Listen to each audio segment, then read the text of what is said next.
ಸರ್ಕಾರಿ ಮಾದರಿ ಹಿರಿಯ ಪ್ರಾಥಮಿಕ ಶಾಲೆ ಉಜ್ಜಿನಿ. ನಾವು ಈಗ ಮರುಸಿಂಚನ ಕನ್ನಡ ಬೆಂಬಲ ಹಂತವನ್ನು ಮಾಡುತ್ತಿದ್ದೇವೆ. ವಿಷಯ ಕತೆ ಕಟ್ಟೋಣ.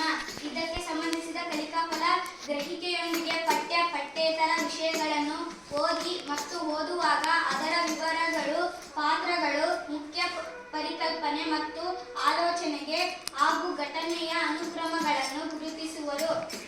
ನಾವು ಈಗ ಒಂದು ಚಾರ್ಟ್ ಕೊಡ್ತೀವಿ, ಅದರಿಂದ ನೀವು ಕತೆ ನೀವೇ ಹೇಳ್ಬೇಕು. ಒಬ್ಬ ವ್ಯಕ್ತಿ ಡಂಗುರ ಹಾಕುತ್ತಿದ್ದೇವೆ. ಅಲ್ಲಿ ರಾಜರು ಡಂಗುರಿಗೆ ಆಜ್ಞೆಯನ್ನು ಕೊಡುತ್ತಿದ್ದರು. ಅಲ್ಲಿ ಡಂಗುರ ಬಾರಿಸಲ್ಪಟ್ಟಿರುವುದು ತ್ಯಾಗ ಜನ ಓಡಬಂದರು. ಅಲ್ಲಿ ರಾಣಿ ಇಬ್ಬರು ಮಕ್ಕಳನ್ನು ಕೂರಿಸಿಕೊಂಡು ಮಾತನಾಡುತ್ತಿದ್ದಾಳೆ. ಅಲ್ಲಿ ರಾಣಿ ತೋಟ ಕಳಿಸುತ್ತಾಳೆ. ಸುಂದರವಾದ ಹೂಗಳನ್ನು ನೆಟ್ಟಿದ್ದಾರೆ.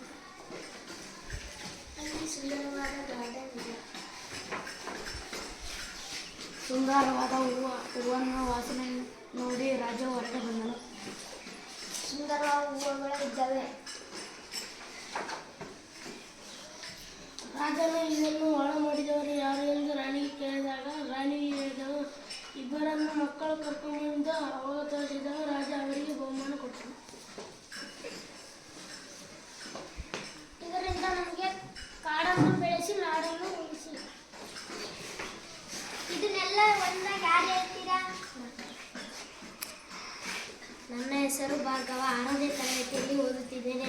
ನನ್ನ ಸ್ನೇಹಿತರು ಕಥೆಯನ್ನು ತೋರಿಸಿದಾಗ ನಾವು ಅರ್ಥವನ್ನು ಹೇಳುತ್ತೇನೆ. ಒಂದು ಊರಿನಲ್ಲಿ ಒಬ್ಬ ರಾಜ ಇದ್ದನು. ಅದು ರಾಜನು ಒಬ್ಬ ವ್ಯಕ್ತಿ ಇದ್ದನು. ವ್ಯಕ್ತಿಗೆ ಡಂಗುರ ಬಾರಿಸು ಎಂದು ಹೇಳಿದ್ದನು. ಡಂಗುರ ಬಾರಿಸುತ್ತಿದ್ದನು. ಜನರು ಓಡಿ ಬರುತ್ತಿದ್ದರು. ಏಕೆ ಅಂತ ಪ್ರಶ್ನೆ ಮಾಡುತ್ತಿದ್ದರು ಜನರು. ರಾಣಿ ಆ ಹುಡುಗರನ್ನು ಕರೆದುಕೊಂಡು ಹೋದಳು. ರಾಣಿ ಏನು ಹೇಳುತ್ತಿದ್ದಳು ಆ ಹುಡುಗರಿಗೆ. ಆ ಹುಡುಗರನ್ನು ಕರೆದುಕೊಂಡು ಬಂದು ರಾಣಿ ಪರಿಸರವನ್ನು, ಗಿಡಗಳನ್ನು ನೆಡುತ್ತಿದ್ದಳು. ಪರಿಸರವನ್ನು ಸ್ವಚ್ಛವನ್ನು ಮಾಡಿದ್ದಳು. ರಾಜನು ಹೊರಗೆ ಬಂದು ವಾಸನೆಯನ್ನು ನೋಡಿದನು. ರಾಜ, ಬಹಳ ಸುಂದರವಾಗಿದೆ ಪರಿಸರವನ್ನು ಎಂದು ಹೇಳಿದ. ರಾಜ ಫುಲ್ ಖುಷಿಯಾಗಿದ್ದಾನೆ. ಇದನ್ನು ಸ್ವಚ್ಛವನ್ನು ಮಾಡಿದವರು ಯಾರು? ಇವರೇ ಇಬ್ಬರು ಎಂದು ಹೇಳಿದಳು ರಾಣಿ.